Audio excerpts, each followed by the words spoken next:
This video is sponsored by Classic Football Shirts, the best place to get your classic and vintage football shirts. To get cheap retro Palace shirts, click the link in the description below. And for an extra 10% off, use the code CFSPJ10 at checkout.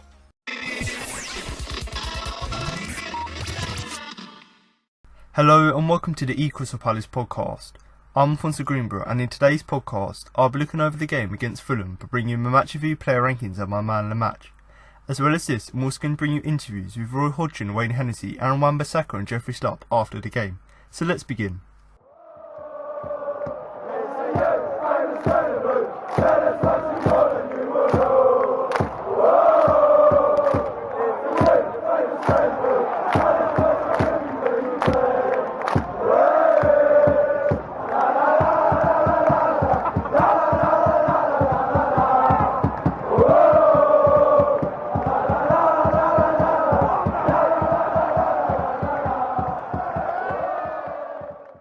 Palace got their Premier League campaign off to the perfect start as goals from Jeffrey Schlupp and Wilfried Zaha saw off newly promoted Fulham at Craven Cottage. It was a happy return to his old stomping ground for Roy Hodgson, who saw his team weather an early storm as the host's adrenaline at being back in the top flight saw them put Palace under plenty of early pressure. But that was then all eased when Schlupp hammered home his first Eagles goal on 41 minutes. That laid the platforms for Palace to boss the second half, and they got the all-important second goal 11 minutes from time when Zaha coolly capped off a fine team goal that swept from one end to another to ensure there was no repeat of last season's lengthy wait for a league victory. Having waited 4 years for Premier League football at Craven Cottage, the excitable home fans were loud and proud early doors, and within minutes they had twice let out audible oohs. Only an excellent challenge by James Tompkins denied Alexander Mitrovic a wide path to goal, and then Wayne Hennessy had to sprawl across his line to keep out a low Christie effort. He was kept busy again after 13 minutes when a defence-splitting pass by Tom Kearney sent Andre Schürrle scrambling down the right to find Mitrovic, but Hennessy's 6'7" frame came in handy as he flung himself at the attempt to only concede a corner, which Fulham's £22 million man headed a whisker wide. Like most of their pre-season games, Palace grew into the contest and on the half-an-hour mark they nearly snatched the lead. A couple of step-overs from Andros Townsend gave him room to cross for Christian Benteke, who towered above the defenders to nudge the ball goalwards, but Favre just about managed to prevent the ball from finding the top corner. However, the theme in the first half was Mitrovic versus Hennessy, and with 8 minutes of the opening 45 remaining, the Serbian striker turned away from the Eagles' defence and once again sent a ball towards the target, but Hennessy got down low and pushed it away, which would prove crucial 3 minutes later when Hodgson's team took the lead. Pushing down the left flank, Patrick Van Aanholt and Townsend waited patiently to play their killer pass, which came to Schlupp when he made a dangerous one that was spotted by Van Aanholt. The Ghanaian took a touch to get past Callum Chambers before unleashing a thunderbolt which flashed between Fabrini and his near post to score his first competitive goal for the Eagles.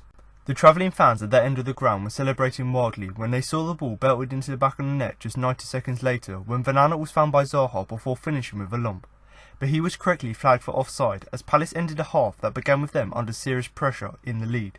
The momentum shift continued after the restart and a fierce drive by Van Aanholt from the edge of the box smacked a fortunate Fabrini in the chest, and on 63 minutes Palace had a huge opportunity to double their lead. Hennessy smacked a free kick into the area which Benteke nodded on to the undetected Zaha's path, and only for the outstretched boot of Fabry prevented the winger from adding his name to the scoresheet. Hennessy will be involved in more conventional fashion when he claimed a Mitrovic header a minute later, which showed that Palace needed their second goal their second half dominance merited, and on 80 minutes they got just that with a superb team goal. It began with good composure from Van Aanholt and Mamadou Sakho to clear up after a Fulham attack, and after Townsend found Benteke, the striker played an inch-perfect crossfield pass to Aaron Wan-Bissaka.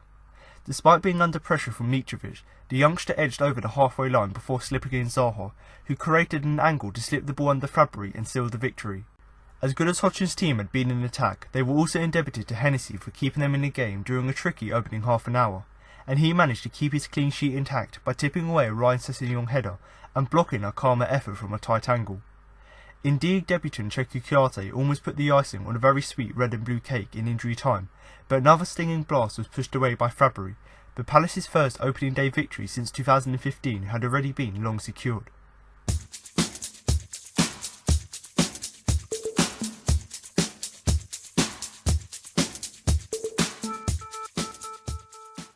In stark contrast to last season, Crystal Palace got their Premier League campaign off to a winning start thanks to a 2-0 win against newly promoted Fulham. They soaked up early pressure from the new boys during the first half, but their devastating counterattacks did the job, with both Jeffrey Schlupp and Wilfried Zaha making the Cottagers pay on their big day.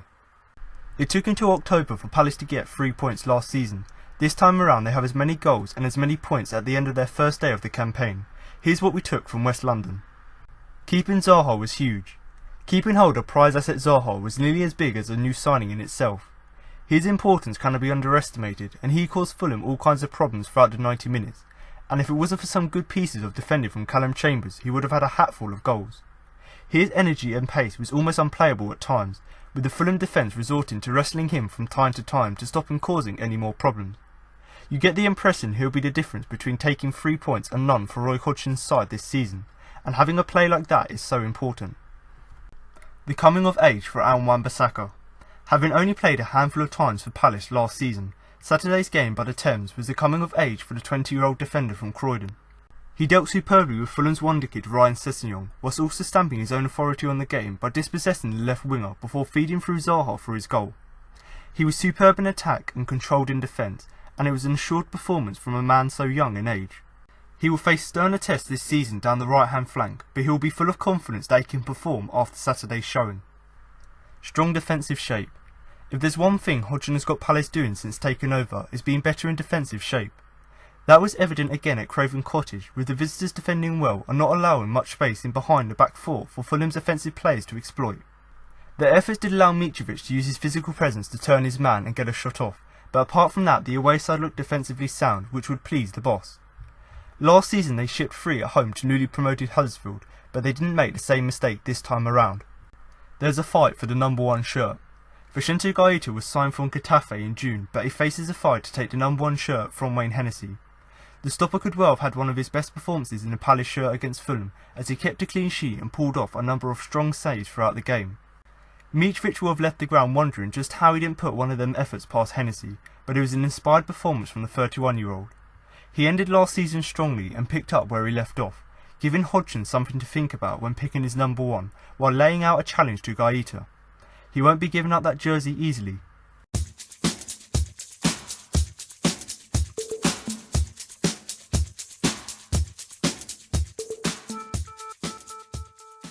So I'm now going to move on to the player ratings, but before I start, don't forget you can follow us on Twitter and Facebook at @Palace for all the latest Palace news.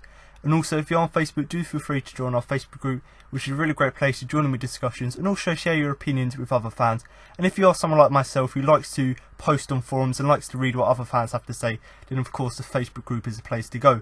And as I said, if you do want another place to get all the latest news, as well as obviously having discussions with ourselves, I'm on Twitter quite a lot, so if you do want to have conversations with me, then of course, and to get news, of course, then of course follow us on both our Twitter and Facebook pages, which you can find in the links in the description below, or just search @Palace.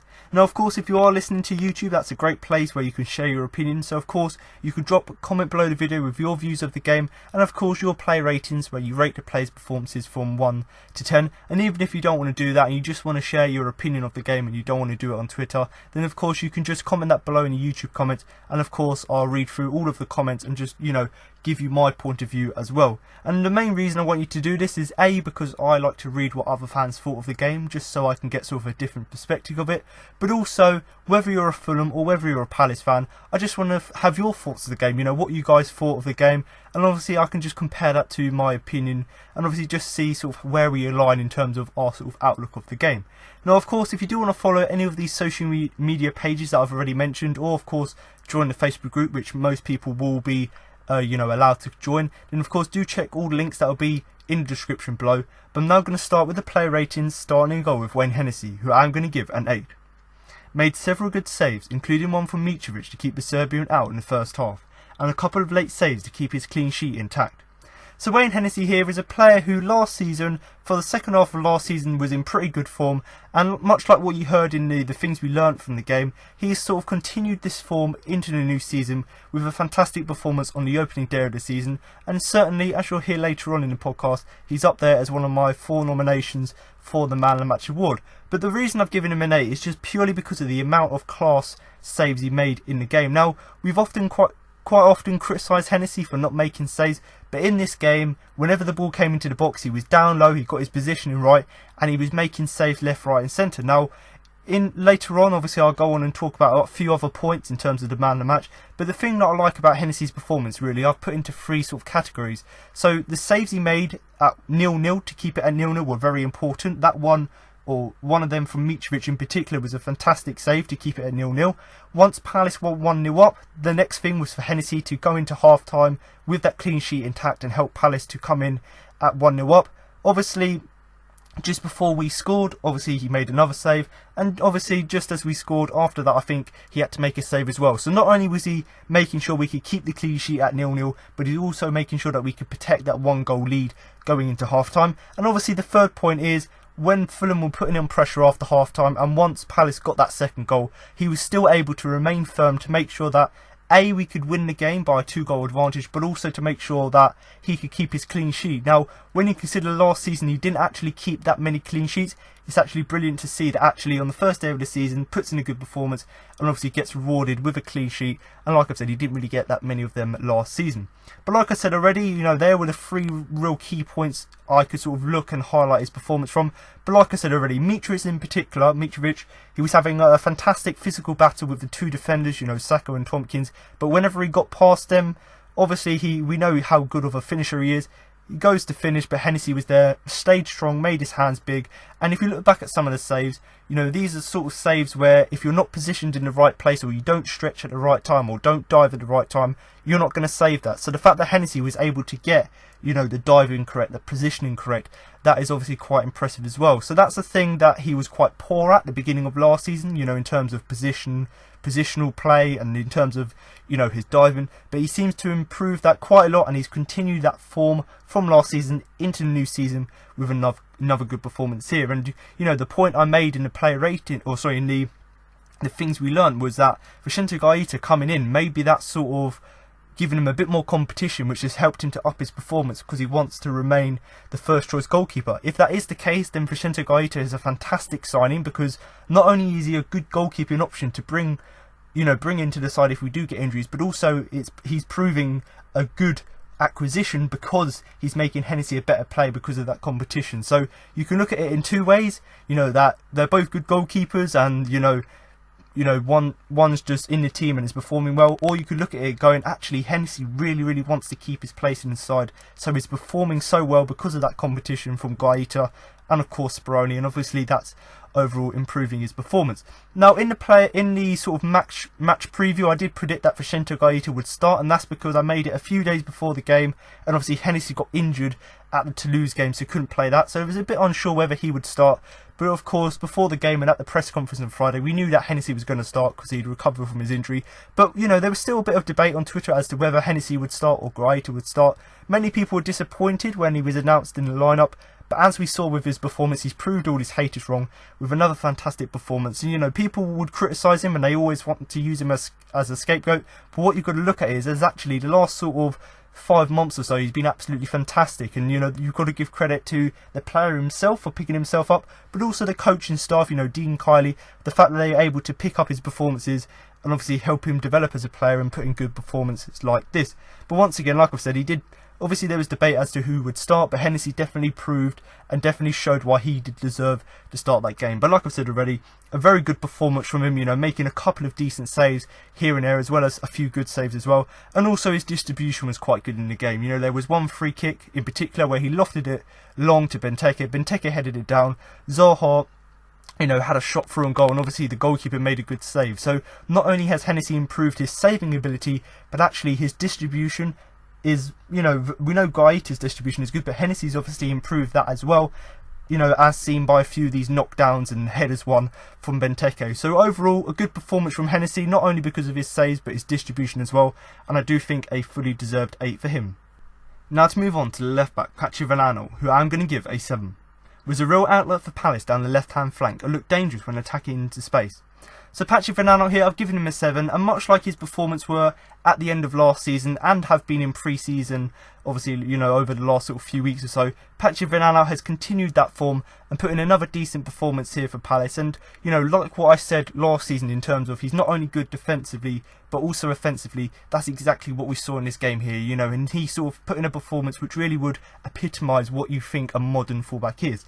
Now in terms of, what I said there in that little bit of a summary, he was a real outlet for Palace. Down that left hand flank we had him, Jeffrey Schlupp, and of course Wilfried Zaha. So that as an attacking trio is absolutely fantastic. But the fact that we've got Van Aanholt who can do these 1-2s and just give us that sort of outlet and that option for the overlap, that was of course great to see. And in terms of our attacking play, the fact that he gave us that option of the overlap, of course, meant that when we went on the counter-attack, we of course were able to bombard and outnumber the Fulham defenders, which quite a lot of the time, although they had more possession when we were on a counter-attack, because of how effective we were, players like Van Aanholt were able to get the better, of the Fulham defence in terms of their pace and obviously their ability as well.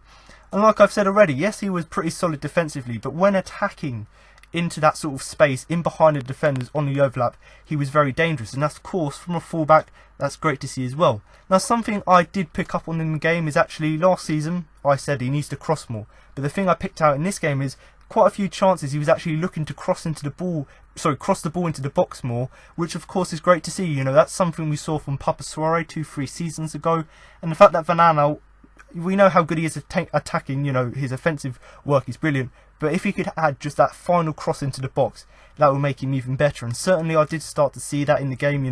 There were a few chances, to Wilf, to Benteke. Obviously the ball was too high in the end, but the fact that he's trying to attempt these crosses into the box was of course great to see. And like I've said already, that left hand side, that attacking trio is absolutely lethal. So the fact that he constantly looked like a threat and was still able to get back and defend whilst he was forward, of course is great to see as well. And like I've said already, you've got to obviously give credit to the player, but the fact that he's got so much pace allows him to be that type of player where he can get forward but also can recover and get back as well. And obviously beginning of last season his positional play was really bad.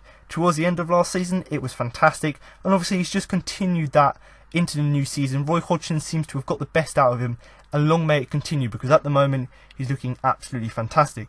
But like I said already, I thought his link-up play, obviously with that trio, with Schlupp and Zaha, was great. But Schlupp in particular, who got Palace's opening goal, them two in particular was an absolutely fantastic trio. And certainly Schlupp, I'll go on to talk about him later, but his versatility allows, the both of them sort of to change positions throughout the game. Both of them get back to defend, both of them go forward. So that sort of versatility obviously helps Palace and helps our system because it's so effective when we're going forward. Now, of course, the final point I really want to touch on is that he had a really, really brilliant goal disallowed for offside. Once again, Palace doing lovely 1-2s on the edge of the area. I think it was Zaha doing a 1-2 with Patrick Van Aanholt, got the ball into the box. He literally cut inside, curled it into the top corner, but it was rightly ruled off for offside. So not only is Not only is Van Aanholt showing that actually when he's on the left hand side he can attack, but when actually he finds himself on that right hand side, he can still cut inside and still shoot. And the fact that he was able to curl it into the top corner away from the goalkeeper and high enough so a defender couldn't sort of head it away, that is of course quite impressive to see as well. So overall I do think for Van Aanholt a 7 is a fair result. Like I've said already, he was a real attacking outlet for Palace down that left hand side, got back and done his defensive works beautifully, and was able to clear the ball on a few occasions, and just quite calmly, stop the ball quite dead with a lovely touch and just bring the ball out from defence. So not only was he good at that attacking play, but also he was fairly solid defensively. And certainly, like I've said already, that's what we want to see from him, and long may that form continue. But Patrick Van Aanholt here, a 7 for him. Now to move on to the centre-back James Tomkins, who I'm going to give a 6. Did well in the heart of the defence and made sure that his back four were tight when it needed to be to stop the Cottagers breaking. So James Tomkins here, I've given him a 6, and as were his performances last season where he was very solid in defence and also was a threat from set pieces and things like that. That was exactly the same performance here, and like I've said already, Fulham, they've brought in lots of quality players, so it was going to always be a difficult game, but I did think that Tomkins did a really, really good job in terms of keeping them at bay and obviously restricting the amount of chances that Fulham had given the amount of possession they did have.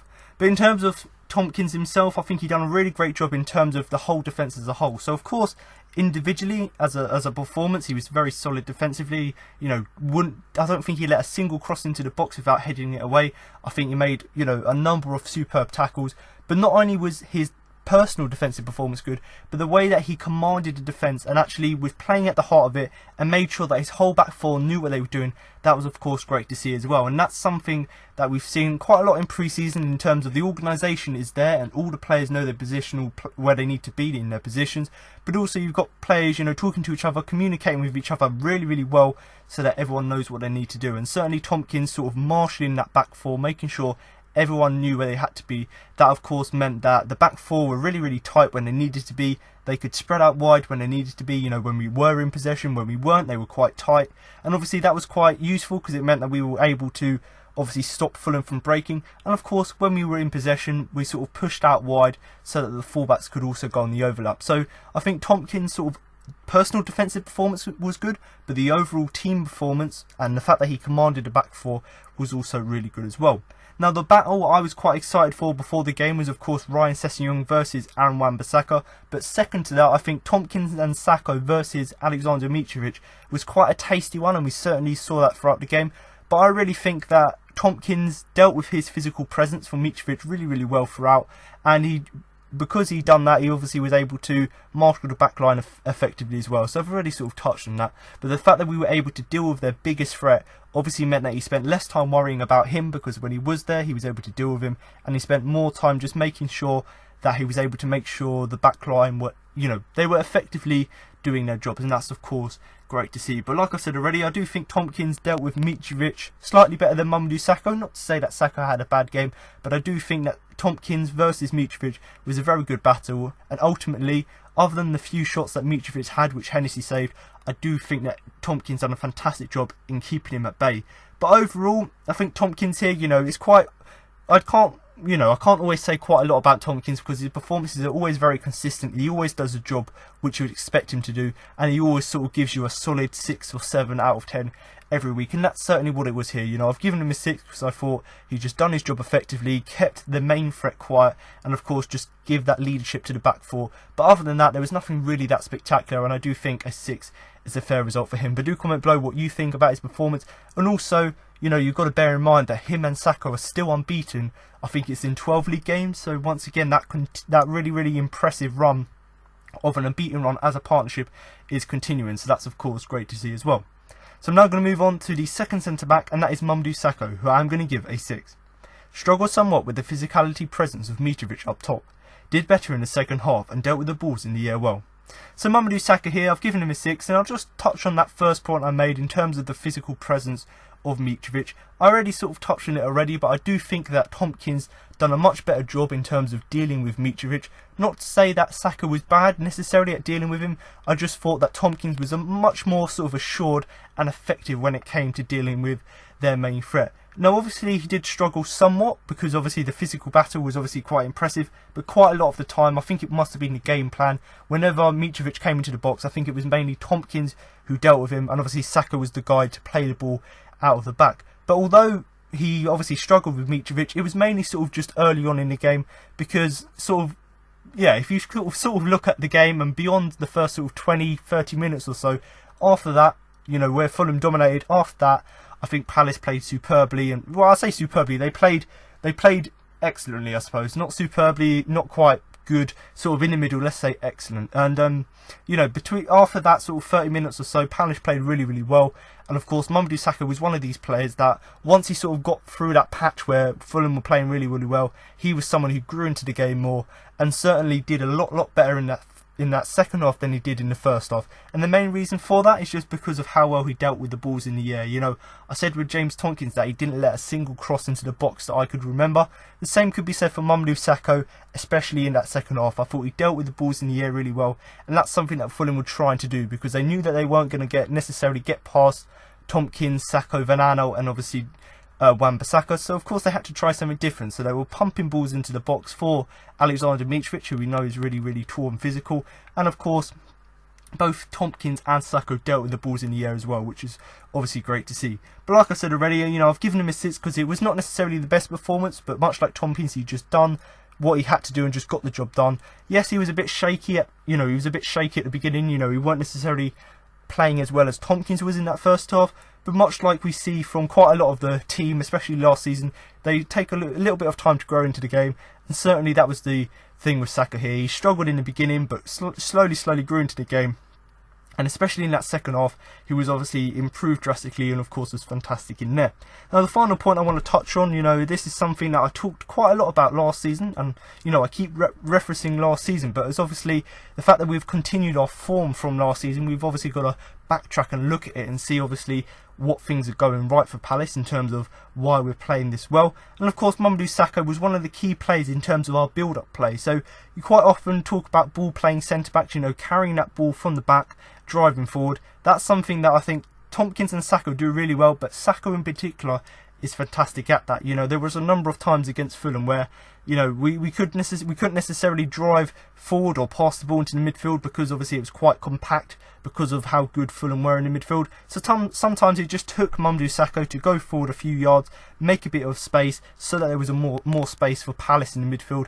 And because he was able to pass the ball out from the back and carry it so effectively, it just meant that even though they had more possession, Fulham, we were just able to get the better of that, purely based on the fact that we could make a bit more yardage and obviously try and get a bit more control of the game from there. So Mamadou Sakho here, I said his defensive performance was good. It wasn't necessarily good in the first half, but in the second half he was excellent. Obviously he was quite crucial to us, making a few tackles and blocks and obviously headering balls away. So he was quite crucial in terms of us keeping the clean sheet. And certainly, like I've said, I could have given him maybe a 7 at a push maybe, and Tompkins a 7. But I've gone with his 6 because I think that sort of first 20 minutes, 30 minutes or so where he wasn't that great, that's sort of what brings the rating down for me. But certainly I would like to see a lot more of his playing the ball out from the back in the next few weeks, because it certainly did impress me quite a lot against Fulham. But Mamadou Sakho here, a 6 for him. Now to move on to the right back, Aaron Wan-Bissaka, who I'm going to give an 8. Had a decent game at fullback and dealt with Sessegnon fairly well. Had Schlupp to deal with in the second half and continued to do well. So Aaron Wan-Bissaka here, this was his 8th game I believe in a Palace shirt, playing in the Premier League, and once again, much like what he done last season, he put in a fantastic performance here, and ultimately you could say he's up there with Hennessy as one of the nominations for the man of the match because his performance was that good. Now before the game there was quite a lot of talk in terms of the Sessegnon versus Wan-Bissaka battle, and certainly it did impress during the game, and it does certainly, the fullbacks do look quite impressive, and it does look quite promising for England in the future with 2 promising players in the fullback positions. But certainly before the game I was one of these other players who was really interested to see which player would come out on top, and ultimately Wan-Bissaka came out on top because Sessegnon didn't really have that much of a sniffing throughout the game, and even when he was moved back to left back towards the end of the game, even then he couldn't really get on the overlap and really couldn't get the better of Wan-Bissaka, so that was of course great to see as well. Now of course Fulham, they brought in a few players over the summer. Andre Schlupp was one of these. And Wan-Bissaka once again not only had to deal with Sessegnon, but had to deal with Andre Schlupp as well. And once again in the second half he continued to deal really well with him. And that's the thing I like from Wan-Bissaka, is the fact that he can constantly throughout the whole game consistently defend really well against forwards of the likes of Sessegnon and Schlupp, and also just can continue to sort of restrict their chances whilst also, much like Vanano on the other side, still get forward and obviously assist in attacks. Now of course Wan-Bissaka, I talked quite a lot about him last season in terms of his potential and how good he can be. Based on this game and based on what we've seen so far, it is looking really promising. He hasn't really put a foot wrong so far, and obviously touch wood, he doesn't, and he continues his good form, but he's really showing that he's had great potential, and the fact that he can deal really well and restrict a player with the quality and height as Sessegnon obviously just goes to show not only how good Sessegnon is in the fact that Wan-Bissaka is able to deal with him, but shows how both players are really quite impressive. But the only sort of downside of his performance, I've given him an 8 because his defending was absolutely outstanding, both his slide tackling and of course his assist for Wilfried the goal. But the only downside is maybe his shaking crossing, because I think if Wan-Bissaka, much like Vanano, could actually cross properly, he'd be the full round player who'd be absolutely fantastic. And that's obviously something that, of course, where he used to be a winger, maybe he was good at crossing there, but maybe if he just works in his crossing a little bit more, then of course he'll improve even more as a player and even be more effective for Palace. But to be honest, it's not necessarily a fault of his own, and it's something that can be easily improved, because to be honest, when you have a player who has such a good performance as Wan-Bissaka, it's often quite difficult to pick out something he could improve on. But you know, there always is something a player can improve, and in Wan-Bissaka's case, I probably would have given him a 9 if I would have seen just a few more crosses. You know, he did put a few in the box, but they were a bit shaky. So if he can just improve that, as well as just performing, you know, with his defending, with his slide tackling, if he can improve that even more, then of course there's going to be some even more impressive performances from him this season. But like I said already, much like Patrick Van Aanholt on the other side, defensively sound throughout the game, you know, was going forward to attack as well as getting back and defending. And obviously, like I've said already, Andre Schürrle, Sessegnon, he was managed to, you know, both handle opposition wingers really, really well. And of course, that was great to see. Now, when you consider these players are considered world class, you know, you've got Andre Schürrle, who's won a World Cup. You've got Ryan Sessegnon, you know, player of the season in the Championship. You know, he's got there's so much hype around him. The fact that he was able to deal with these players really, really comfortably for his age obviously shows how good he is. And obviously, you know, you've still got to give credit to Schürrle and Sessegnon because they did cause him problems throughout the game, but Wan-Bissaka was sort of on top of that and was able to get the better of them. Now, in terms of the assist for Wilf, obviously it was a great team goal in terms of, you know, Sakho and Tompkins getting the ball from the back, passing it back to Andros Townsend, who's obviously passed it to Benteke. Benteke's done a fantastic, beautiful crossfield pass to Wan-Bissaka. He's obviously taken a few touches, gets tackled by Sessegnon, referee plays play on and plays the advantage, gets up straight away, drives past another defender, Wan-Bissaka, plays a fantastic weighted ball right through on goal, and obviously Zaha was able to, you know, round the keeper, get it under him and score from that. So not only was Wan-Bissaka putting in a fantastic defensive performance, but that sort of determination and commitment to get up from that challenge and just drive forward and then put a fantastic ball through to Wilf was of course really impressive to see. And it just goes to show, you know, for his age, he's looking absolutely fantastic and just shows how much potential he's got, and long may we see that in the future. But Aaron Wan-Bissaka here, absolutely outstanding once again, both defensively and offensively.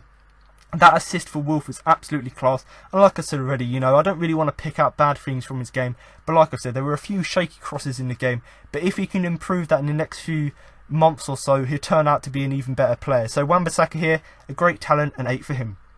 Now to move on to the captain and midfielder, Luka Milivojevic, who I'm going to give a 6. Had a very quiet game as Fulham dominated the possession charts and didn't see too much of the ball in the middle.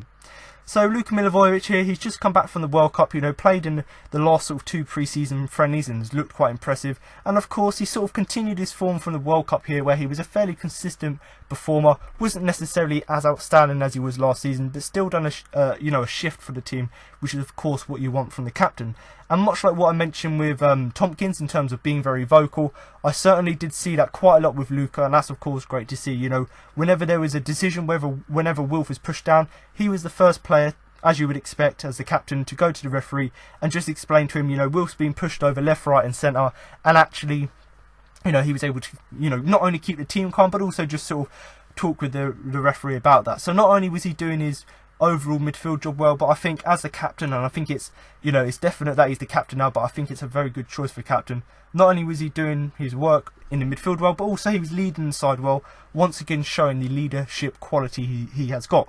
Now obviously in terms of his levels, you know, he set very high, you know, performance bars last season. He had a fairly quiet game in comparison, and that's purely because when you play in the midfield, it's all about that midfield battle, and because Fulham dominated that midfield battle and had the most possession, because of that, it obviously meant that Palace couldn't really get on the ball as much.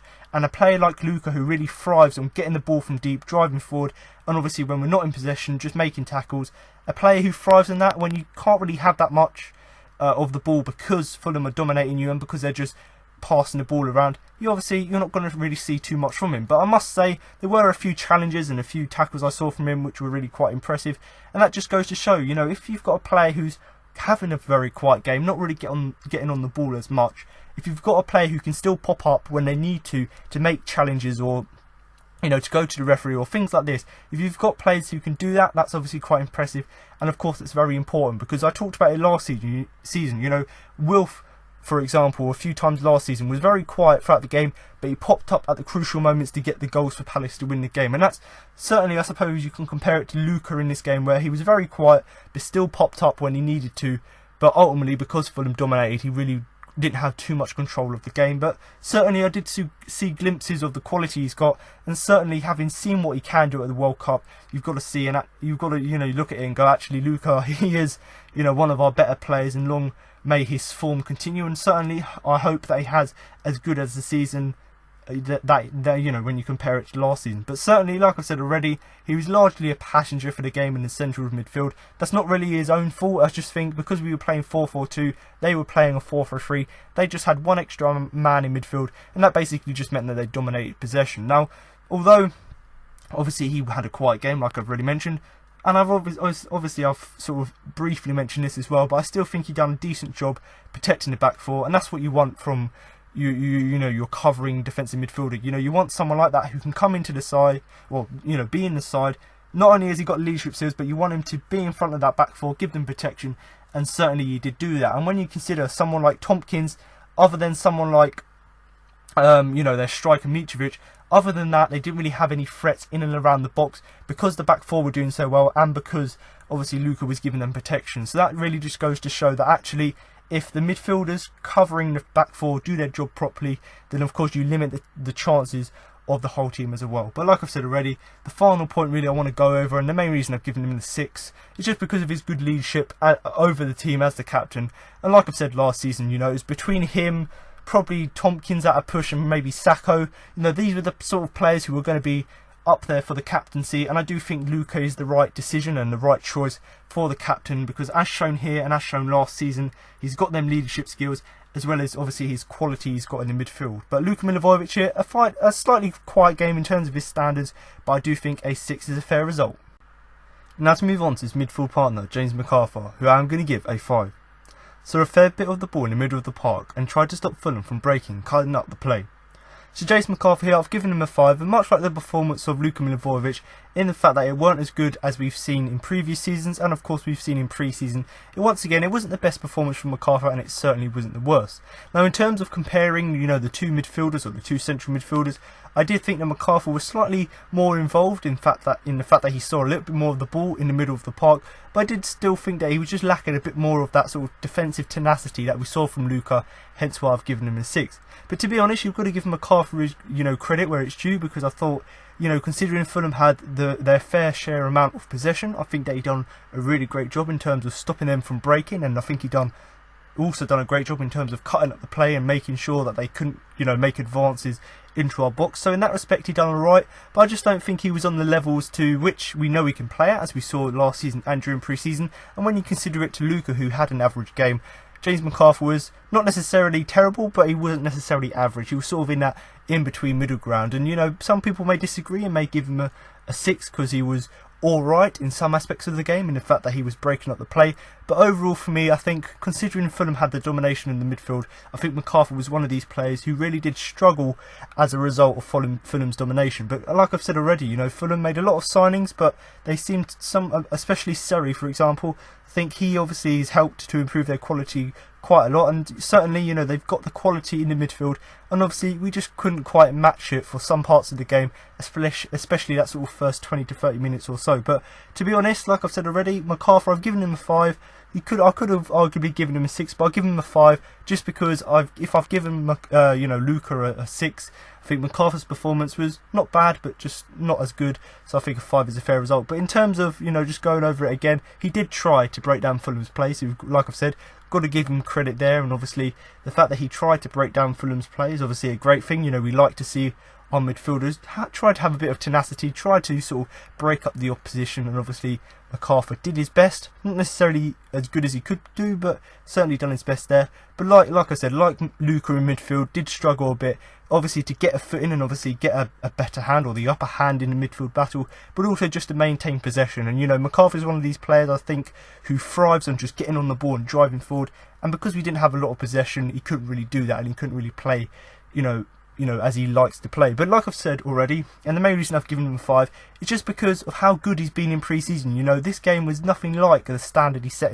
in pre-season, and whether it's because he set the bar very high with his performances, or maybe it's just because he had an off day, whatever it was, he wasn't necessarily as good as he was in pre-season, and certainly not as good as he was last season. But still, like I've said already, he wasn't terrible, he was still effective in some parts of his game, so of course for that we're going to give him credit. But Jason McArthur here, playing in midfield alongside Luca, a 5 for him.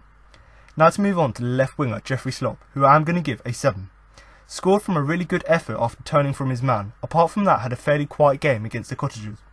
So Jeffrey Schlupp here, this was a player who came up for quite a lot of debate, purely because he did score a goal, but his overall performance was fairly quiet, and of course you can't pick out major moments other than his attacking play really that stood out. But for me, I've given him a 7 purely based on the goal. I think if you take the goal away, I think his performance probably would have been a 6, because I thought offensively he offered us some options, but necessarily other than the goal wasn't necessarily our biggest threat. And also going back and defending and linking up well with Van Aanholt and changing positions, I thought he was also very good there as well. Now of course, the main reason I'm giving him a 7 is because of that goal, so I might as well talk about it. A really great effort, just before half time, which is a fantastic time in the match to score. Obviously it was a great sort of 1-2s and touches outside the box. Van Aanholt plays a fantastic ball into Jeffrey Schlupp, turns past his defender, rifles it into the top of the net.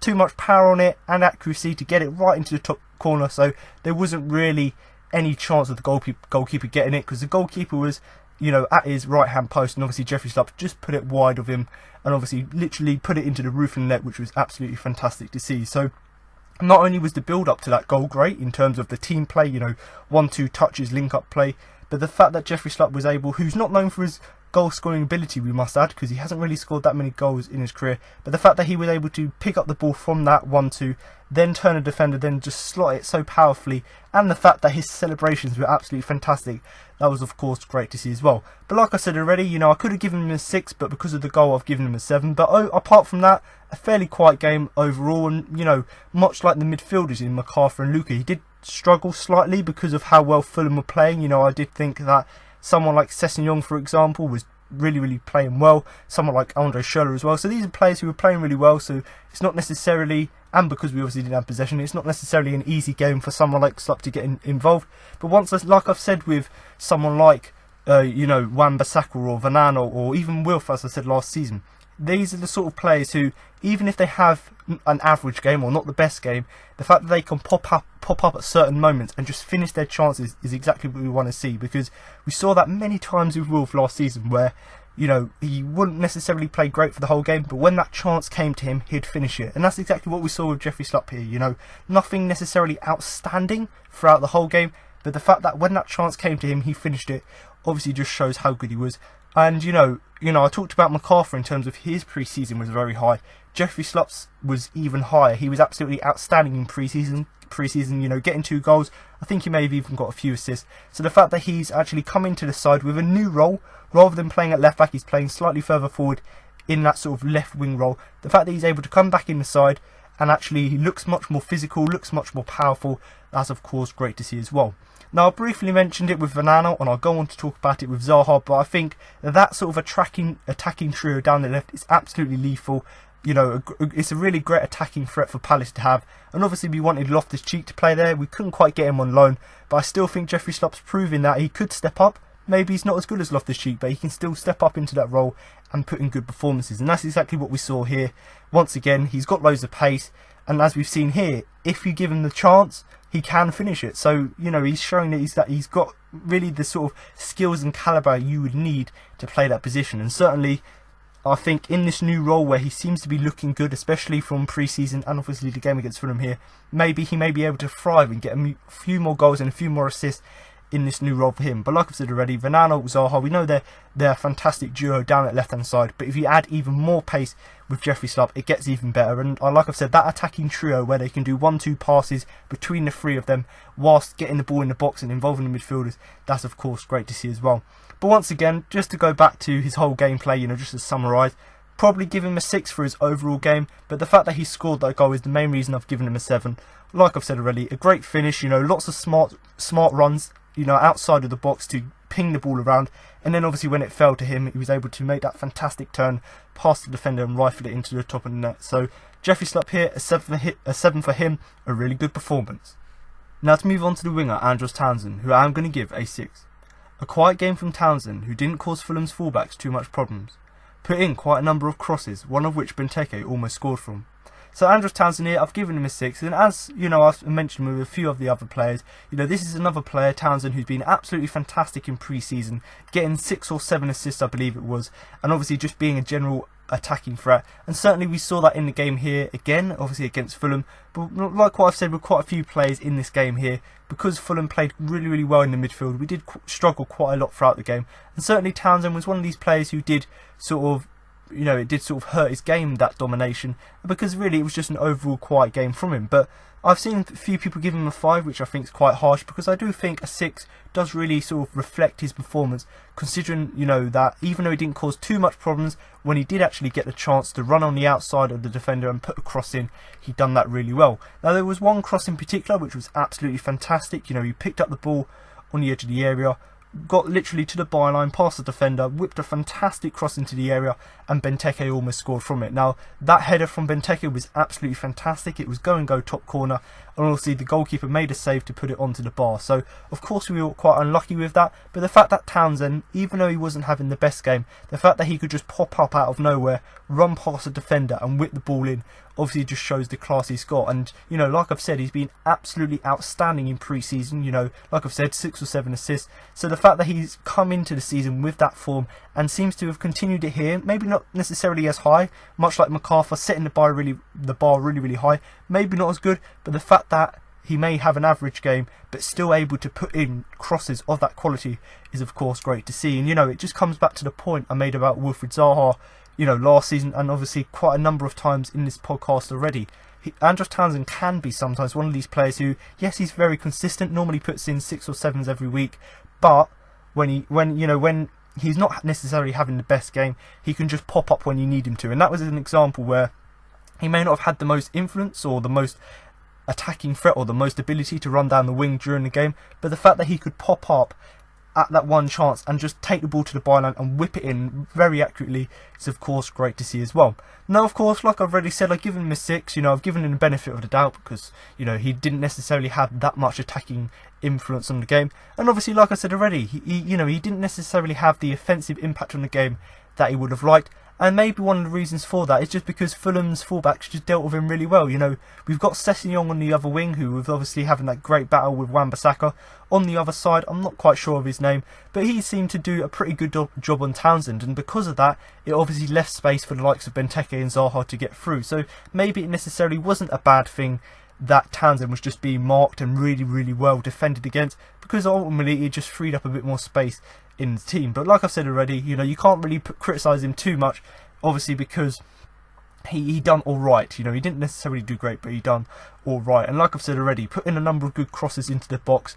And if he had a few, rather than putting some of these crosses into the box, we know he can shoot from distance. So rather than doing that, if he had just cut in a few times and had a shot or tried to test the goalkeeper, then maybe that just would have added to his performance. Because I think, considering like I've said already, he wasn't the best. Considering that, I still think with the number of crosses he put into the game, he does obviously, he doesn't really deserve that 6. But what I've got to say is that, this is not necessarily to do anything to do with his game, but that chant that the fans have come up for him is really creative, and whoever did come up with it does deserve credit, because I actually think it's a fantastic chant. And certainly Townsend is one of these players who's been playing really well, and obviously does deserve to get a chant from the fans. So it's obviously great to see Townsend finally get that recognition in the shape of a chant from the fans. But like I've said already, Andros Townsend, a 6 here, a fairly quiet game from him in terms of his standards last season, and especially the high bar he set for standards during pre-season. Yes, he put quite a few number of crosses into the box, and Benteke was unlucky not to score from one of them. But overall, not the best performance from him, but certainly not the worst. And what I'm going to do now, I'm going to end this section, talking about Townsend, with of course his chant sung from the stands.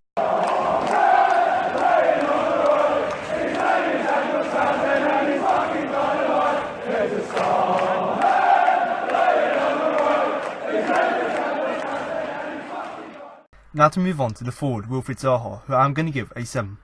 Caused Fulham all kinds of problems down the left flank early on. Left frustrated throughout the first half with the amount of attention he was receiving. Got his goal when he tucked it under Fabry for the second.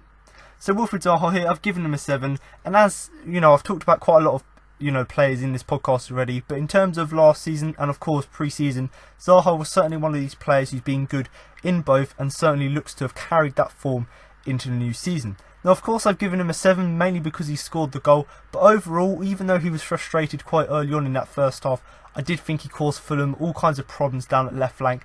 And basically, when you consider 4 players in that back 5 for Fulham had never, or were new signings, hadn't played for Fulham before, obviously in a league game, that just goes to show that actually they haven't quite got that experience, they haven't quite gelled together. And obviously that was quite good that Wilfried Zaha exploited it, because he obviously caused them loads and loads of problems down at left flank quite early on in the game.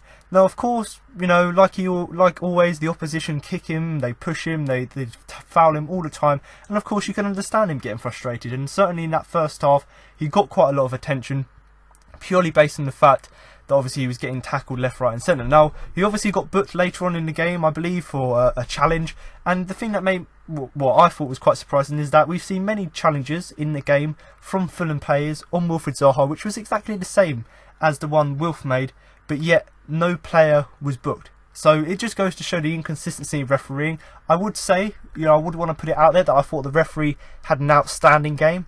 Other than that penalty, which debatably probably should have been a penalty, against Palace, with Mamadou Sakho slid in there. Other than that, I think you've got to look at it and go, thought the referee had a good day overall, other than the fact that he probably should have given a penalty, and the fact that if he's going to book Wilf for that challenge, then he's got to book a few of the other players, especially Chambers, for pushing Wilf down. And you can understand him getting frustrated, but ultimately, much like what we've seen last season, the majority of the time, he doesn't let that get to him. And of course, he gets all that attention, everyone's pushing him, but still, he's able to overcome it and score, and he certainly got his goal. I talked about the great team build up in terms of the back 4 passing to Townsend to Benteke, crossfield pass to Wan-Bissaka.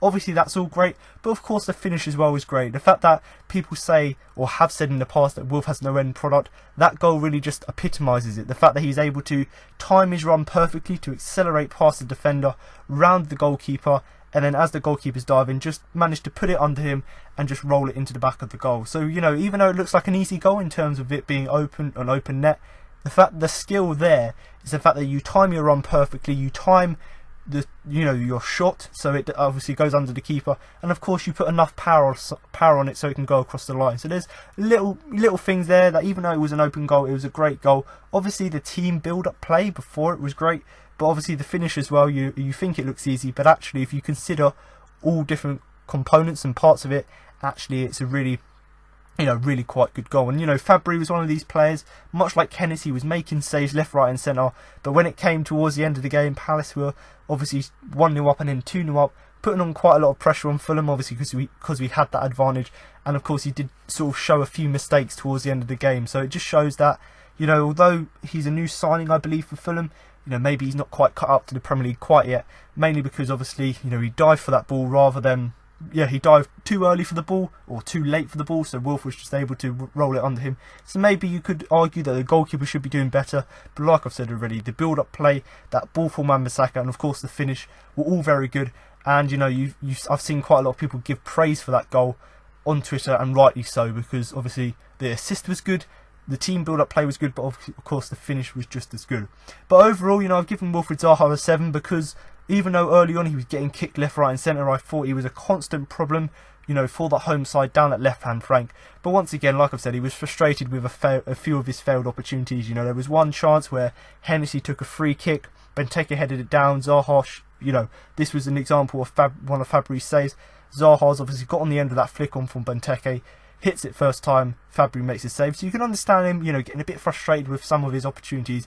But like I've said already, eventually when he got the breakthrough, he took his chance properly, or he took it, fully, and obviously just round off what was a solid opening win for Palace, because obviously a 1-0 advantage is quite nervy. So the fact that we got that second goal sort of killed the game dead in the 80th minute, and of course just made sure that we obviously had to make sure we could see out the game, and certainly that's what we did, and obviously resulted in it being quite a solid opening day for Palace. But overall, Wilfried Zaha, I think he's fully deserving of the 7 for his performance. And like I said already, and I've said this with quite a few players, if he can carry on his form from last season and in pre-season, and of course bring it into the new season, that will obviously be great to see as well. And of course he's obviously made a great start here, so Wilfried Zaha here, a 7 for him. Now to move on to our final player and forward, Christian Benteke, who I am going to give a 6. Caused the Cottagers a few problems in the air. Quietened as the game went on, but still made sure his presence was felt by the Fulham defenders. So Christian Benteke here, I've given him a 6, and you know, once again, this is another player who, although he had his injuries during pre-season, he obviously had a pretty strong pre-season, scoring 2 goals, and of course, you know, he did look quite good in some of these games. And you know, if you pick out the Toulouse game in particular, he looked very solid in that game. You know, obviously he got his goal, which was obviously a great header from a corner, but also just the fact that he was running, he was pressing, he was, you know, having lovely link-up play between the wide players and himself. So everything about his game in pre-season, and obviously that Toulouse game in particular, looked great. And he's certainly, once again, one of these players who's had a good pre-season and looks to have a lot more confidence compared to last season, and is of course bringing that into the new season. Now in terms of Benteke, we know how solid he is in the air, and once again Fulham, like I've said, it goes back to the point, their back 5 hasn't played before, so of course they're going to be a bit disjointed and, you know, not necessarily have gelled properly, and certainly Benteke made the most of it basically, and just caused the Fulham defenders quite a lot of problems in the air. And once again, it goes back to the point I made about about Andros Townsend. Christian Benteke thrives off headers from crosses, so Andros Townsend was putting in a few crosses, and certainly Benteke was making the most of them. And you know, it wasn't just, you know, his ability to obviously head the ball towards goal, but in fact of, you know, he was able to knock down free kicks and knock down, you know, goal kicks and knock down balls, you know, coming forward and linking up with other players. So it's not just the fact that he can head towards goal, but the fact that he can head the ball, control the ball, and just involve other players in the field is of course great to see as well. And that's where Fulham did struggle, because of this sort of power he has in the air. Now of course, much like a few players on the field, he did quiet as the game went on. You know, as the game went on, Palace as a team did improve. Ultimately, that's why we went on to score the 2 goals and, you know, keep the clean sheet. But Benteke was one of these players who, although he was good and put in a really good shift, you know, chasing balls and things like that, he just did sort of quiet as the game went on. But his presence was still felt by the Fulham defenders. So even though he wasn't necessarily as good as he was in the first half, in the second half, he was still making sure that the Fulham defenders knew he was there, so that if a ball came into the box, he was going to win that battle and obviously make it difficult for the defenders. Now, of course, you know, it goes back to what I was saying last season about, you know, yes, he didn't score many goals, but his overall play and linking up play was all good. And certainly that's what we saw here. You know, yes, he didn't offer us much in terms of style on the ball, but the fact that he has that sort of physical presence, and the fact that he's able to disrupt that Fulham back line by winning balls and sort of knocking balls down and linking up with other players, the fact that he's able to do that obviously disrupts that Fulham back line and obviously allows Palace to find cracks. Ultimately, like we did to score certainly the first goal, we found a crack in their defence, and obviously Jeffrey Schlupp capitalised on it. So once again, although Benteke wasn't directly involved in that, his overall play in terms of disrupting the back 4 obviously seemed to have quite an adverse effect, let's say, on that Fulham back line. But once again, just to go back to the reason I've given him a 6, you know, winning loads of headers, knocking the ball down, link up play was very good, and obviously that's something that you want to have. Obviously you want to see goals from your striker, but you also want to see these sort of things from him, and certainly that's what we've seen in pre-season. He's looking a lot more better, he obviously looks a bit more bulkier, and of course he looks like he's going into the season, you know, with a bit more confidence, which after the season he had is obviously a really great thing. But like I've said already, you know, I talked about this with Andros Townsend in terms of his cross into the box. That was a prime example where Andros Townsend whips the ball into the box, Benteke gets on the end of it. He's really unlucky where Fabry makes a save, tips it onto the bar. You know, that could have gone in and that would have been 1-0 to Palace. So it just shows that actually Benteke seems to have got his confidence back in the fact that he's now able to not be scared of these chances, but gets on the end of every ball that's pumped into the box, and he's obviously able to, you know, really direct accurately his headers on goal. But like I've said already, and I've said this with quite a few players, you know, he is stepping in the right direction. You know, the fact that he finished the season relatively strong, not necessarily in goal scoring terms, but in terms of his performances, and the fact that his pre-season was good as well, he's going in the right direction after what was a horrid season last time out. So hopefully, because he looks like a different player in pre-season, and he obviously looked good here against Fulham, hopefully there is a good season for him ahead.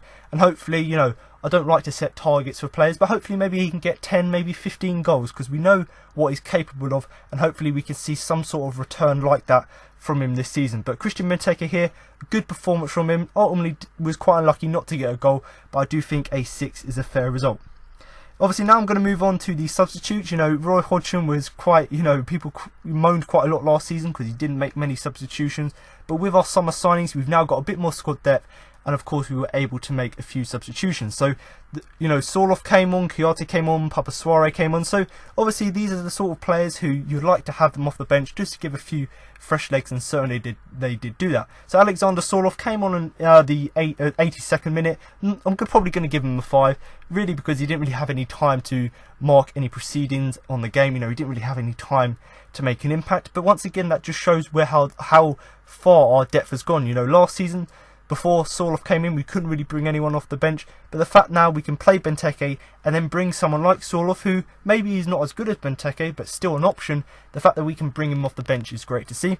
Obviously, Cheikhou Kouyaté, new signing from West Ham, came on for Townsend in the 88th minute, once again just to shore up the midfield, make sure we could see out the win and the clean sheet. Came on 88th minute, probably going to give him a 5. You know, obviously came on for his Palace debut, and much like Sorloth, not really enough time to make an impact, but he almost scored, you know, when he was put for on goal, but obviously unluckily for Palace put his goal into his shot into the side netting. So realistically there could have been a fantastic debut for him in terms of ignoring the win, but he could have scored on his debut for a defensive midfielder. It was obviously quite impressive, but unluckily for him and unluckily for Palace, you know, we couldn't quite get that final third goal. But once again, it just shows that West Ham fans have absolutely slated him, and you probably heard that in my transfer window review podcast.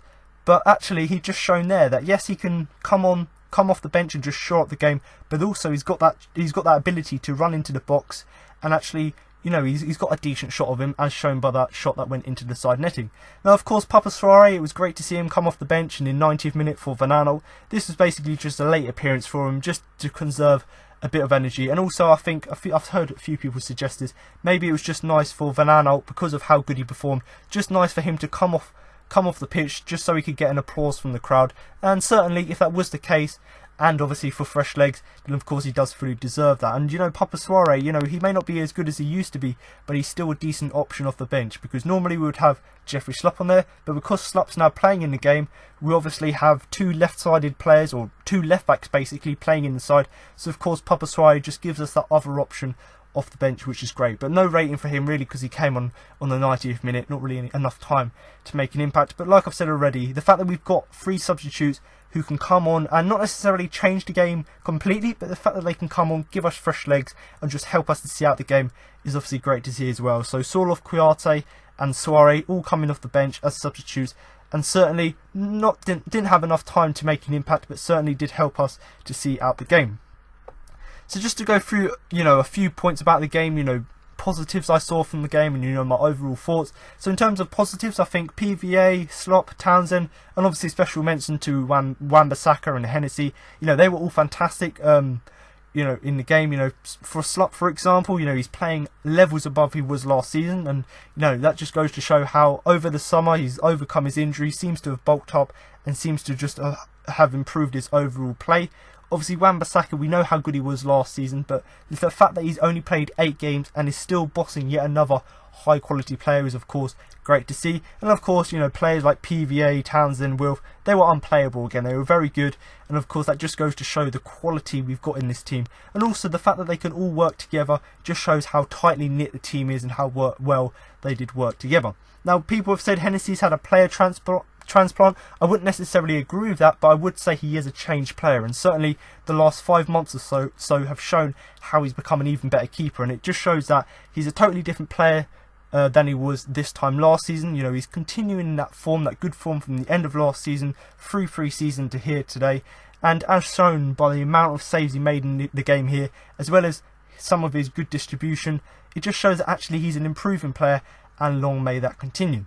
Now, I mentioned briefly about Mike Dean's performance. You know, I thought, you know, quite unsurprisingly, it was a good, pleasant refereeing performance from him. And like I've said, you know, Wilf probably shouldn't have got a yellow, or other players should have got a yellow because their tackles were similar to Wilf's. And of course, it probably should have been a penalty, but he didn't give it. So of course, Mike Dean overall had a good refereeing performance, which is of course very surprising because he normally doesn't have that.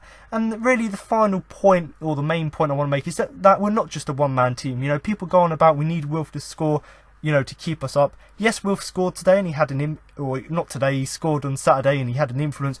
But we're not a one-man team, because we've got people like Jeffrey Schlupp, like Patrick Van Aanholt, who are scoring goals, as well as from the midfield. So it's not just that we're relying on one player for the goals. And yes, you could say we're still slightly a one-man team, but the fact that we've now got players from all around the pitch, especially someone like Schlupp, who I never really expected to score, but the fact that we've got players all around the pitch who can contribute with goals and assists is of course great to see.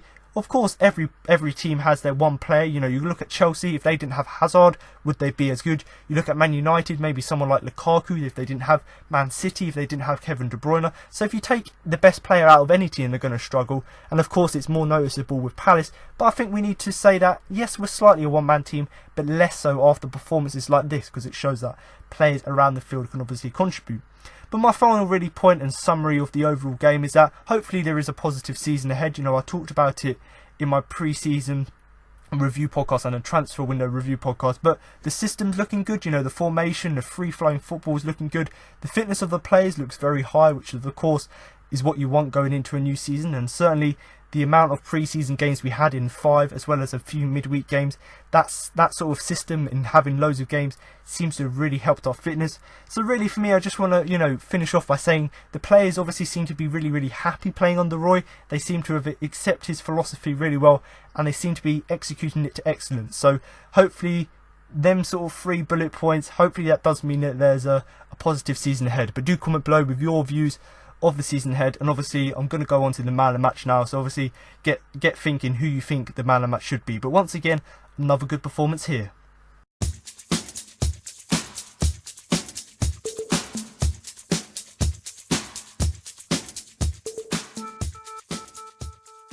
So now I'm going to move on to my man of the match award, but before I do that and give you my man of the match and who I thought had the biggest influence in the game, I'm now going to give you the nominations I put forward for the award.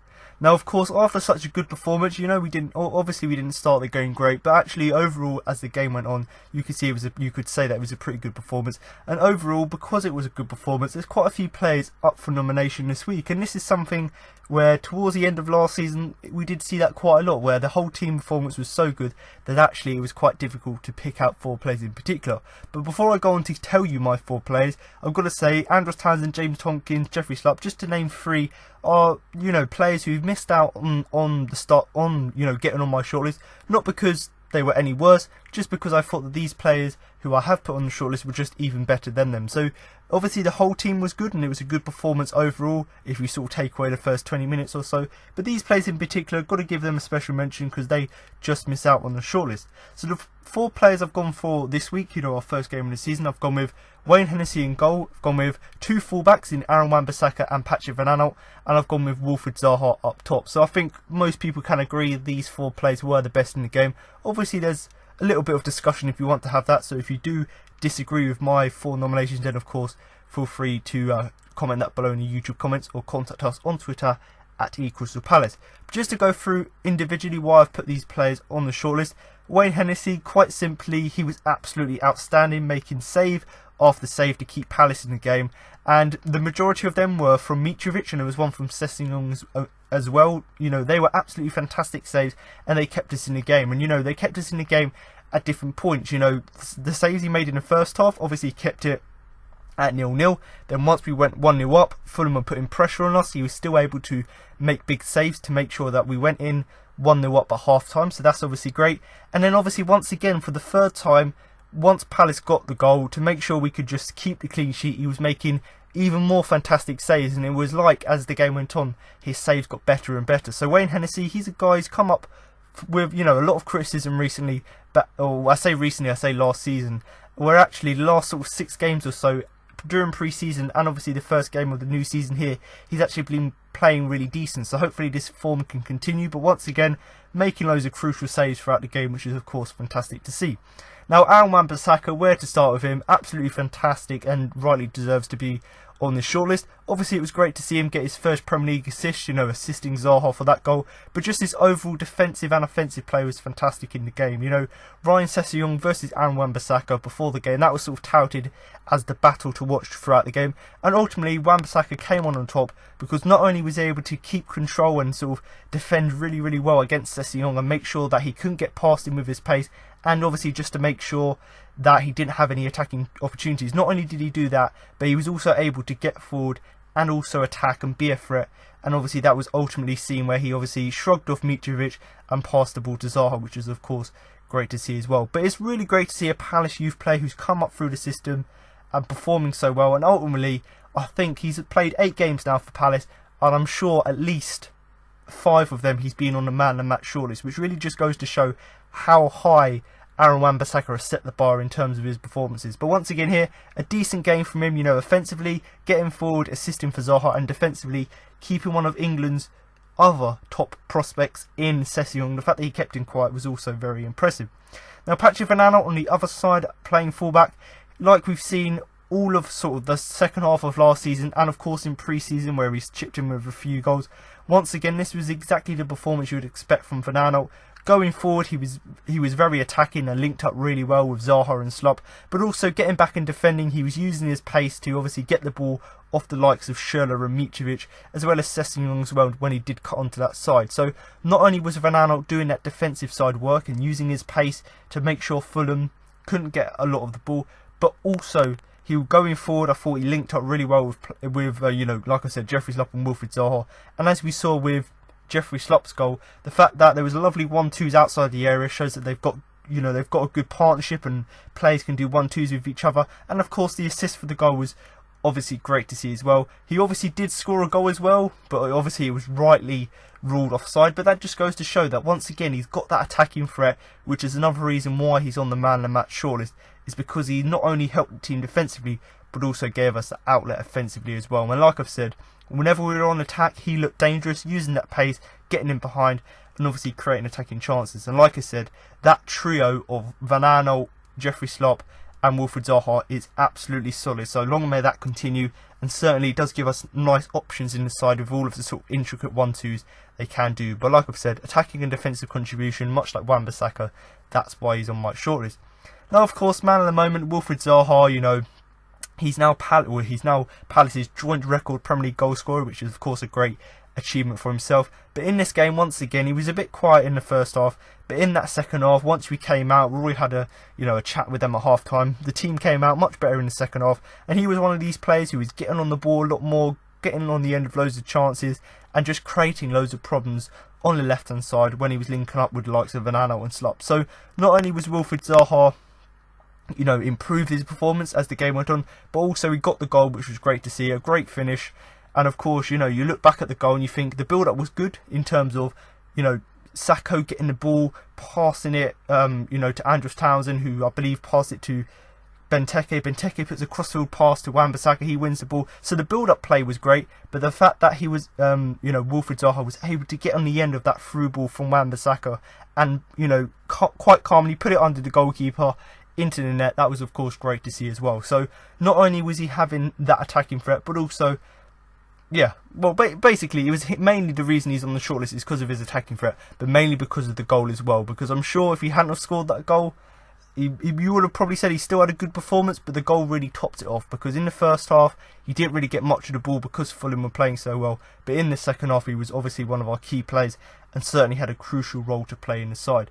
Now for me personally, out of these 4 players, I think they've all done their bit to be on the shortlist. Hennessy making the saves, Wan-Bissaka and Van Aanholt for both their attacking and defensive play, and of course Zaha for being that attacking threat down that left hand side and scoring a goal. Now of course for me it's in between 2 players, it's between Hennessy and Wan-Bissaka for me, and purely based on the fact that how important what he done in the game meant that we were able to keep the result, I'm obviously going to give it to Wayne Hennessy. So congratulations Wayne, you win the first Man of the Match award of the new season. But the main reason I've given it to him is just because the stuff he done in the games, his saves were basically match changing moments. The fact that he made them saves kept Palace in the game and ultimately meant we were able to obviously come in at 1-0 up. We were able to keep a clean sheet in the first half, and obviously his saves made sure that we could stay 1-0 up throughout the game. And then when it was 2-0, he continued to make saves to keep a clean sheet. So for Wayne Hennessy, because of that involvement, because of the fact that he made these game-changing saves to keep Palace in the game, that's the main reason I've put him on my shortlist. But do comment below with your views and whether you do disagree with me giving it to Wayne Hennessy, and also do comment below if you do disagree with the 4 players I did nominate for the award. So now you've heard my match report, player rankings and my man of the match. That concludes this week's podcast. Now I've got interviews with Roy Hodgson, Wayne Hennessy, Aaron Wan-Bissaka and Jeffrey Schlupp following the game. Wayne, congratulations on a fantastic performance today, but I suppose more importantly for the team, a perfect start to the season. Yeah, we wanted to get off to a good start. We had a fantastic pre-season, everything went really well, training's been brilliant, so yeah, to get a win today, hopefully that starts us. And it was really fast-paced at the beginning, under a lot of pressure from Fulham. Yeah, they come at us from early doors, to be fair. We know that's their style of play, that they keep the ball so well and then they get it wide and then they'll put a crucial ball in or something like that. So yeah, for us, it's a fantastic start, and like I said, boys defended brilliant today. So, and of course, I'm delighted that Schlupp got a goal as well. Yeah, it's his first goal for the club, first competitive goal. It was a lovely finish, wasn't it? Oh, it's a fantastic finish, especially from that angle as well. The pace has beat the goalkeeper. Obviously, a lot of people will say the near post, but pace has beaten well. And at that point, we could have been quite a few goals down. You made some amazing saves. I mean, can you pick a favourite yet? I haven't yet at the moment. Like I said, this week now I'll sit down and have a look at my performance, and obviously we'll go from there. Was it nice at the second half? You had the Palace fans right behind you chanting your name. Yeah, it's always nice. You know what I mean? They're always loud, and it's special to play in front of them. And like I say, they've been fantastic. Plus, it's an away game. They were louder than the whole Fulham stand. So yeah, it's fantastic. Just can't wait to play at home now. Mamadou and Tompkins still haven't lost with them two playing together. What's the secret to their partnership? Fantastic together. Like I say, and hopefully it continues. It's a great partnership. They play so well off each other, and like I say, in communication. Obviously, it's been a while that they've played together now, and hopefully this run can continue. And finally, how important was it to start like that after a year ago? This is more fun, isn't it? Yeah, that was obviously, we never want that to happen ever again, and obviously for us to come out today it was massive, and obviously to get the 3 points now, hopefully we can continue and on to Liverpool. Cool. Thanks, Wayne. Thank you so much. Aaron, great start to the season, wasn't it? Yeah, it was. You know, it's always good to get a win on the first game of the season, and hopefully we can go forward from there. Do you feel like they performed in the first half an hour exactly as you would expect a team that's just come up and have got the fans behind them? Yeah, exactly. From when we're playing away from home, we knew it was going to be a bit tough, but we just kept going and managed to get the 2 goals. What's it like jumping from like a pre-season pace of game to the Premier League pace? Because that was fast out there. Yeah, it's quite different, to be honest. You know, you don't get much time on the ball, and the game just keeps flowing. So it's quite tough, but we have to get through it. You still haven't lost with Mama and Tonks in central defence. Do they do a lot of talking to you during the game? Yeah, of course, which helps. It gives me confidence as well. You know, I always learn from them, which helps as well to add to my game. What do you think of Wayne Hennessy today? Yeah, he was superb. Yeah, I'll give credit to him. Clean sheet as well. And Jeffrey Schlupp got his first competitive goal for the club today. Yeah, he did. Great finish. Yeah, I always knew he was clinical in the box, so I trusted him when he was in front of goal. Patrick Van Arnholt, have you ever seen a better offside finish than that? No, I haven't, but unlucky to him. You know, it's a good goal.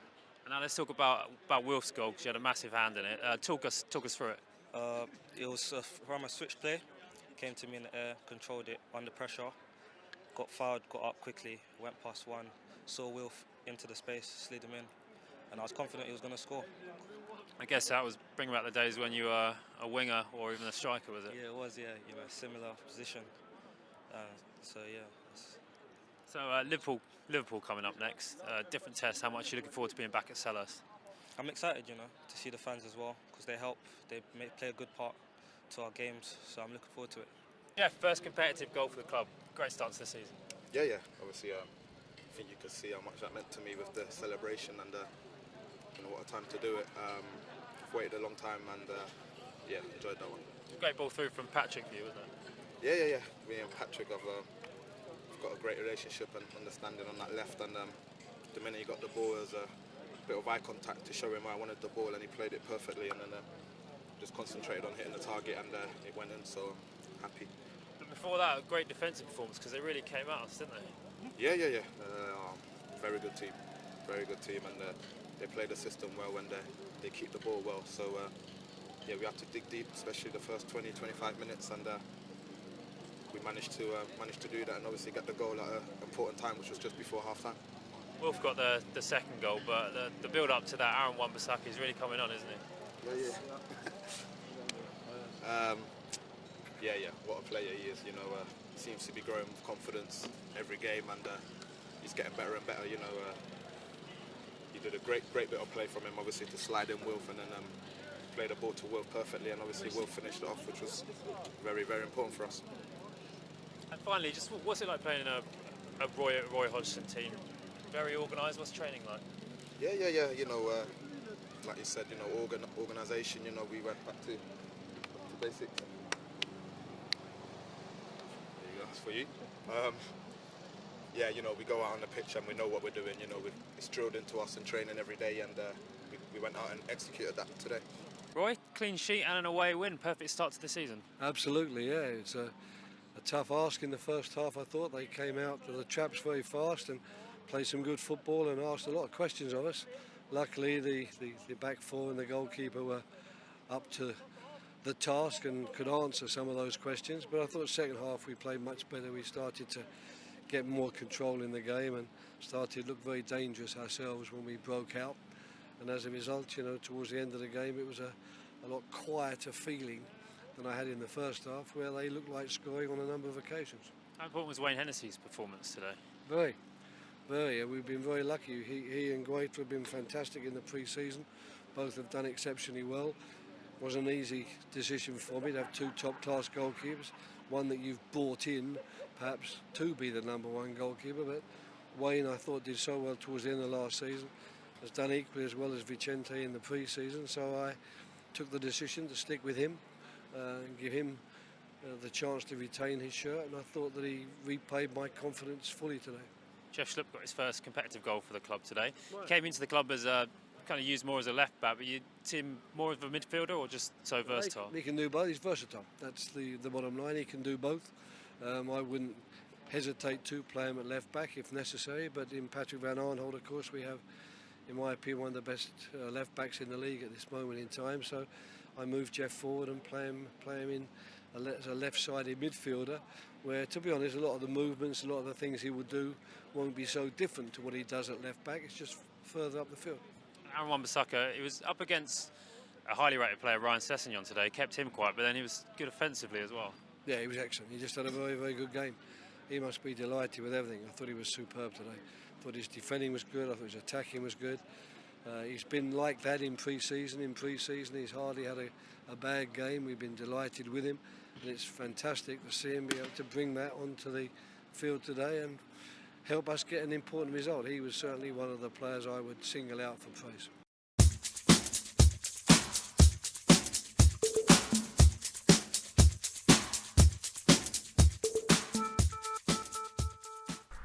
So there you have it. Now you've heard what Roy Hodgson, Wayne Hennessy, Aaron Wan-Bissaka and Jeffrey Schlupp had to say after the game. That concludes this week's podcast for the game against Fulham.